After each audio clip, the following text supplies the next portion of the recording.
આપનું સ્વાગત છે. આજે આપણે એક એવી દુનિયામાં જઈ રહ્યા છીએ જ્યાં ડિજિટલ તિજોરીઓ એટલે કે આપણું એન્ક્રિપ્શન અત્યંત સુરક્ષિત મનાય છે. પણ શું તમે ક્યારેય વિચાર્યું છે કે કોઈ તાળું તોડ્યા વગર ફક્ત તિજોરીના અવાજ એટલે કે એના પાવર વપરાશના સૂક્ષ્મ ફેરફારો સાંગળીને અંદરની ચાવી જાણી શકે? હા, આ ખરેખર એક વાસ્તવિક ખતરો છે, જેને સાઇડ ચેનલ એટેક કહેવાય છે. બરાબર. અને આજે આપણી ચર્ચાનો વિષય આ જ છે. આપણી પાસે એક નવું સંશોધન પેપર છે જે AIS 256 જે ખૂબ જ પ્રચલિત એન્ક્રિપ્શન સ્ટેન્ડર્ડ છે તેને આવા કાન માંડનારા હુમલાઓથી બચાવવાની એક નવી રીત રજૂ કરે છે. અને રસપ્રદ વાત એ છે કે આ પેપરમાં માત્ર બચાવ જ નથી, પણ એ બચાવ પોતે કેવી રીતે નબળો પડી શકે છે એ પણ બતાવ્યું છે.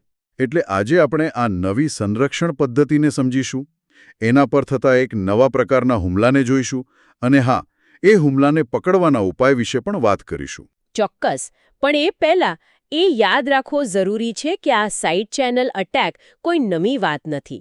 વર્ષોથી એન્જિનિયરો આ લીકેજ મતલબ કે પાવર વપરાશ કે ઇલેક્ટ્રોમેગ્નેટિક રેડિયેશનથી જે માહિતી બહાર આવે છે તેને રોકવાની કોશિશ કરી રહ્યા છે. કેવા પ્રયાસો થયા છે અત્યાર સુધી? ઘણા બધા. કેટલાક ઉપાયો એવા છે જે પાવર વપરાશને બને એટલો સ્થિર રાખે, જાણે એન્જિનનો અવાજ જ દબાવી દેતા હોય. બીજા કેટલાકમાં રેન્ડમાઇઝેશનનો ઉપયોગ થાય છે, એટલે કે જાણી જોઈને થોડો ઘોંઘાટ ઉમેરવામાં આવે, જેથી અસલી સિગ્નલ છુપાઈ જાય. અને અમુક ખાસ પાવર રેગ્યુલેટર્સ પણ વપરાય છે, જે ખૂબ ઝડપથી રિએક્ટ કરી શકે. બધાનો ધ્યેય એક જ છે, હુમલાખોરનું કામ મુશ્કેલ બનાવવું. અને આ બધા પ્રયાસો કેટલા સફળ રહ્યા છે? મતલબ આપણે સુરક્ષા માપીએ કેવી રીતે? એના માટે એક માપદંડ છે MTD, એટલે કે minimum trace to disclosure. MTD એ શું છે? સરળ શબ્દોમાં, હુમલાખોરને ગુપ્ત કી શોધવા માટે કેટલી વાર ક્રિપ્ટો એન્ક્રિપ્શનના પેલા ધબકારા એટલે કે પાવર ટ્રેસ રેકોર્ડ કરવા પડે. જેટલો MTD વધારે એટલી સુરક્ષા વધારે. ઓકે, તો પહેલાની પદ્ધતિઓનો MTD કેટલો હતો? પહેલા આ આંકડો હજારોમાંથી લાખો અને અબજો સુધી પહોંચ્યો હતો. મતલબ કે લગભગ 10 મિલિયનથી 1 અબજ MTD સુધી. સારું કહેવાય. હા, પણ હુમલાખોરો પણ ક્યાં શાંત બેસે છે? એ લોકો સતત નવી નબળાઈઓ શોધતા જ રહે છે. આ તો એક સતત ચાલતી રમત છે. તો આ નવા પેપરમાં કઈ પદ્ધતિ છે? એનું નામ શું છે? આ નવી ટેકનિકનું નામ છે ઇન્ટેલિજન્ટ ડિજિટલ કાસ્કોડેડ સિગ્નેચર અટેન્યુએશન સર્કિટ, ટૂંકમાં IDCSC. IDCSC. ઓકે. એનો મુખ્ય હેતુ શું છે? હેતુ એ જ છે. AES 256 એન્જિન જ્યારે કામ કરતું હોય ને, ત્યારે એના પાવર વપરાશમાં જે ઓળખી શકાય એવા ફેરફાર થાય એને છુપાવી દેવા. જાણે એન્જિન માટે એકદમ હાઈટેક સાઉન્ડપ્રૂફિંગ સિસ્ટમ હોય ને, એવું સમજો. ઇન્ટેલિજન્ટ અને ડિજિટલ પર ભાર મૂક્યો છે તમે. એનો અર્થ શું? ડિજિટલ એટલા માટે મહત્વનું છે કે આજકાલ બધી જ ચિપ ડિઝાઇન મોટે ભાગે ડિજિટલ હોય છે. એટલે ડિજિટલ સોલ્યુશન બનાવવું સહેલું પડે. બરાબર. અને આ DCACનો મુખ્ય ભાગ છે, ડિજિટલ કેસ્કેડેડ કરંટ સોર્સ, એટલે કે DCCS. એમાં PMOS ટ્રાન્ઝિસ્ટરનો ઉપયોગ થાય છે, જેને ખાસ અવસ્થામાં રાખવામાં આવે છે, સેચ્યુરેશન રીજન. Saturation region. એ જરા સરળ ભાષામાં સમજાવશો? ચોક્કસ. સમજો કે એક પાણીની પાઇપ છે અને તમે એને એવી રીતે દબાવી છે કે પાણીનો પ્રવાહ એકદમ સ્થિર રહે. ભલે પાઇપમાં અંદર પાણીનું દબાણ થોડું વધઘટ થતું રહે. સમજાયું. આ DCCS બસ આવું જ કામ કરે છે. ભલે એન્ક્રિપ્શન એન્જિન અંદર ગમે તેટલી ગણતરી કરતું હોય અને એના કારણે પાવરની જરૂરિયાત બદલાતી રહે, આ DCCS બહારથી આવતા કુલ પાવરને લગભગ સ્થિર રાખે છે. જેથી બહારથી કોઈ સાંભળી ન શકે. બરાબર. હુમલાખોરને ખબર જ ન પડે કે અંદર શું ચાલી રહ્યું છે. અને આ ડિજિટલ અપ્રોચ પહેલાની ડિજિટલ રીતો કરતાં ઘણો સારો છે. અને પરિણામો કેવા મળ્યા? કેટલો ફરક પડે છે આનાથી? સિમ્યુલેશન પ્રમાણે પાવર સિગ્નેચર લગભગ 343 ગણું ઘટી જાય છે. 343 ગણું? હા, અને MTDની વાત કરીએ તો અસુરક્ષિત AESની સરખામણીમાં 1 લાખ ગણાથી પણ વધુનો વધારો. વાહ, એ તો જબરદસ્ત કહેવાય. પેપરમાં પેલા રિંગ ઓસિલેટર્સ ROSનો પણ ઉલ્લેખ છે. એમનું શું કામ છે આમાં? હા, આરઓએસ પણ એક સ્માર્ટ એડિશન છે. એમને તમે નાના ઇલેક્ટ્રિકલ શોક એબ્ઝોર્બર જેવા ગણી શકો. શોક એબ્ઝોર્બર. હા, એ લોકલ લેવલ પર વોલ્ટેજને સ્ટેબલ રાખવામાં મદદ કરે, નાના ફેરફારોને શોષી લે. બીજું, એ સિસ્ટમના હેલ્થ પર નજર રાખવા માટે ફીડબેક પણ આપે છે. ફીડબેક? હા. શાના માટે? ધારો કે તાપમાન બદલાય કે વોલ્ટેજમાં ફેરફાર થાય, જેને પીવીટી વેરિએશન કહેવાય, અથવા એન્ક્રિપ્શનની સ્પીડ અચાનક બદલાય, તો આ ફીડબેક સિસ્ટમને એડજસ્ટ થવામાં મદદ કરે છે. ઓકે. એટલે ડીસીએસ મુખ્ય સાઉન્ડપ્રૂફિંગ કરે અને આરઓએસ એને સ્ટેબલ રાખવામાં મદદ કરે. હા, ટૂંકમાં એમ કહી શકાય, એ આખી સિસ્ટમને વધુ મજબૂત અને એડેપ્ટિવ બનાવે છે. સારું. તો આ ડીસીએસ એસી એકદમ મજબૂત સંરક્ષણ જેવું લાગે છે. પેલા ડિજિટલ ધબકારાને છુપાવવામાં ખૂબ અસરકારક. પણ તમે શરૂઆતમાં કહ્યું હતું કે આમાં એક વળાંક છે. આ સંરક્ષણ પર જ એક નવો હુમલો શોધી કાઢ્યો છે. હા, બરાબર.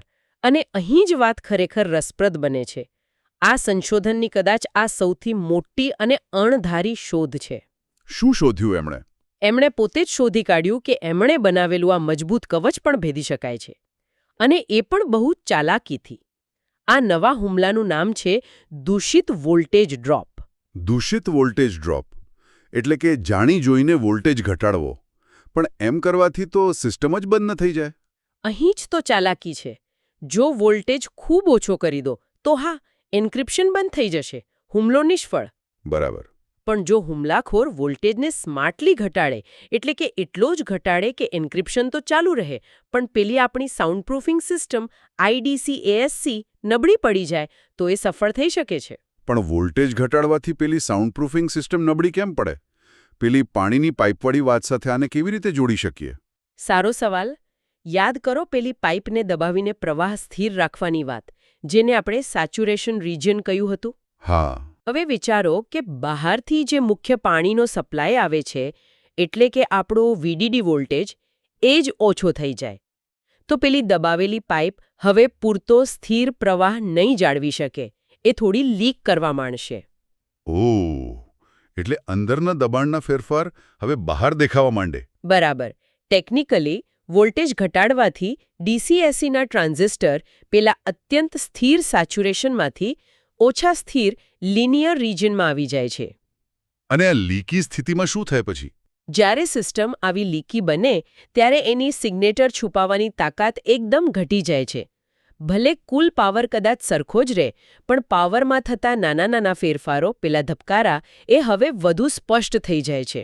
એટલે હુમલાખોર ફરીથી એટેક કરી શકે? હા, અને સૌથી ખરાબ વાત એ છે કે AES ચિપ તો કદાચ બરાબર જ કામ કરતી હોય, એટલે વાપરનારને ખબર પણ ન પડે કે કંઈક ગડબડ ચાલી રહી છે. અને આ હુમલાની અસર કેટલી ગંભીર છે? પેપરમાં શું કહ્યું છે? પેપરના પ્રયોગો પ્રમાણે ખૂબ જ ગંભીર. જે IDC-SC સિસ્ટમને તોડવા માટે પહેલા 20 કરોડથી વધુ ટ્રેસ જોઈતા હતા. 20 કરોડ? હા, જે લગભગ અશક્ય હતું. એ જ સિસ્ટમ પર આ વોલ્ટેજ ડ્રોપ અટેક કર્યા પછી માત્ર 1,05,000 ટ્રેસમાં જ ગુપ્તકી મળી ગઈ. શું વાત કરો છો? ફક્ત 1,05,000? હા, મતલબ કે હુમલાખોરનો પ્રયાસ લગભગ 2,000 ગણો ઓછો થઈ ગયો. બાપરે! એટલે સંરક્ષણ પોતે જ હુમલાનું કારણ બની ગયું. આ તો ખરેખર ચિંતાની વાત છે. તો શું આ નવા મેટા અટેક એટલે કે સંરક્ષણ પરના હુમલા સામે કોઈ ઉપાય વિચાર્યો છે એમણે? હા, અને એ જ આ સંશોધનનો ત્રીજો મહત્વનો ભાગ છે. એમણે ખાલી હુમલો શોધીને વાત પૂરી નથી કરી, પણ એને પકડવા માટે એક ડિટેક્ટર પણ બનાવ્યું છે. ઓહ, સરસ. ઓનું નામ છે intelligent malicious voltage drop attack detector. એનું કામ સિમ્પલ છે. સિસ્ટમ પર નજર રાખવી, અને જો કોઈ જાણી જોઈને વોલ્ટેજ ઘટાડીને આપણી સાઉન્ડ પ્રૂફિંગને નબળી પાડવાની કોશિશ કરે તો તરત જ પકડી પાડવું. અને આ ડિટેક્ટર કામ કેવી રીતે કરે છે? એના માટે અલગથી બહુ બધી સર્કિટ નાખવી પડે? ના, અને એ જ એની ખૂબી છે. એ બહુ હોશિયારીથી IDC-SCમાં જે પહેલેથી જ છે એનો જ ઉપયોગ કરે છે, ખાસ કરીને પેલા રિંગ ઓસિલેટર્સ ROS. અચ્છા, પેલા શોક એબ્ઝોર્વરવાળા. હા, એ જ.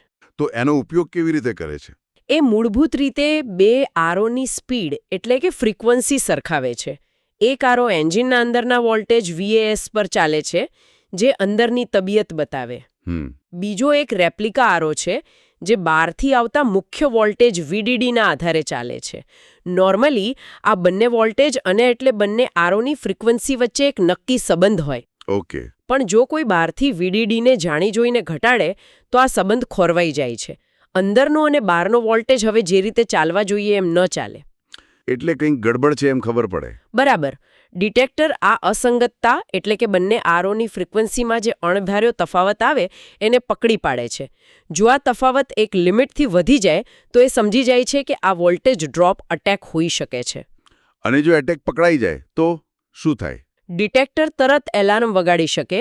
એ સિસ્ટમને કહી શકે કે ભાઈ એન્ક્રિપ્શન બંધ કરો, યુઝરને ચેતવણી આપો અથવા બીજું કોઈ કાઉન્ટર મેજર ચાલુ કરો. અને આ કેટલી ઝડપથી થાય છે? બહુ જ ઝડપી. 1 મિલિસેકન્ડ કરતાં પણ ઓછા સમયમાં એટેક શોધી કાઢે છે. એટલે નુકસાન થાય એ પહેલા પગલાં લઈ શકાય. સરસ. અને સિસ્ટમ પર બહુ બહાર પણ નથી આવતો એમને? ના, બિલકુલ નહીં. એ ASE કોરના કદના 6% કરતાં પણ ઓછી જગ્યા લે છે. એટલે એને ઉમેરવું બહુ મોંઘું નથી પડતું. ખૂબ સરસ. ચાલો હવે આપણે પેપરના વાસ્તવિક પ્રયોગોના પરિણામો જોઈએ.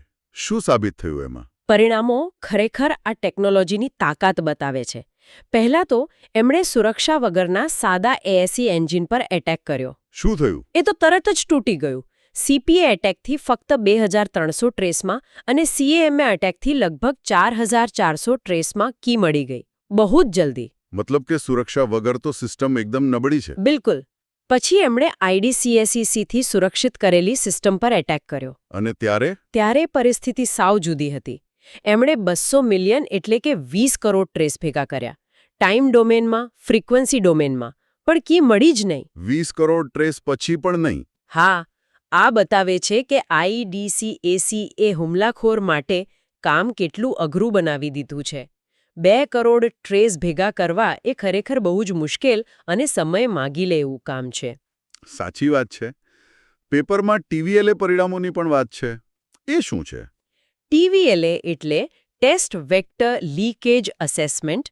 એ એક સ્ટેન્ડર્ડ ટેસ્ટ છે એ જોવા માટે કે સિસ્ટમમાંથી કોઈ અર્થપૂર્ણ માહિતી લીક થાય છે કે નહીં. એક જાતનો લીકેજ ડિટેક્ટર ટેસ્ટ. અને એના પરિણામો કેવા હતા? એ પણ બહુ સારા હતા. TVLA પ્રમાણે અસુરક્ષિત ASની સરખામણીમાં IDCSE વાળી સિસ્ટમમાં લીકેજ પકડવા માટે જેને ટેકનિકલી T-વેલ્યુ 4.5 કહેવાય છે, 5 લાખ ગણા વધુ ટ્રેસ જોઈએ. 5 લાખ ગણા વધુ? હા, એટલે કે લીકેજ એટલી હદે દબાવી દીધું છે કે એને પકડવું લગભગ અશક્ય છે. તો આ બધાનો સાર શું કાઢી શકીએ આપણે? આ સંશોધનની મુખ્ય સિદ્ધિઓ કઈ ગણાય? આની કેટલીક મુખ્ય સિદ્ધિઓ છે જે બહુ મહત્વની છે. એક તો અત્યાર સુધીની આ એકમાત્ર ડિજિટલ ફ્રેન્ડલી ટેકનિક છે જેણે 200 મિલિયનથી વધુ MTD મેળવ્યો છે અને એ પણ વધારાના રેન્ડમાઇઝેશન વગર. અચ્છા. આ પહેલાની બેસ્ટ ડિજિટલ રીત કરતાં લગભગ 10 ગણો સુધારો છે. જબરદસ્ત. બીજું, આ પહેલું એવું કાઉન્ટરમેજર છે જેમાં ખાસ વોલ્ટેજ ઘટાડીને થતા હુમલાને પકડવા માટે બુદ્ધિશાળી ડિટેક્ટર છે. આ બતાવે છે કે હવે સંરક્ષણ પર થતા હુમલાઓ વિશે પણ વિચારાઈ રહ્યું છે. હા, એ બહુ મહત્વનું છે. અને ત્રીજું, એની ડિઝાઇન એવી છે કે એને ભવિષ્યમાં બીજા કાઉન્ટરમેજર સાથે જોડી શકાય. એટલે સુરક્ષા હજુ વધારી શકાય. પેપરનું પેલું સરખામણી ટેબલ જુઓ તો ખ્યાલ આવે કે જૂની પદ્ધતિઓની સરખામણીમાં આ ક્યાં ઊભી છે. ખરેખર આ તો હાર્ડવેર સિક્યોરિટીમાં એક મોટું પગલું છે.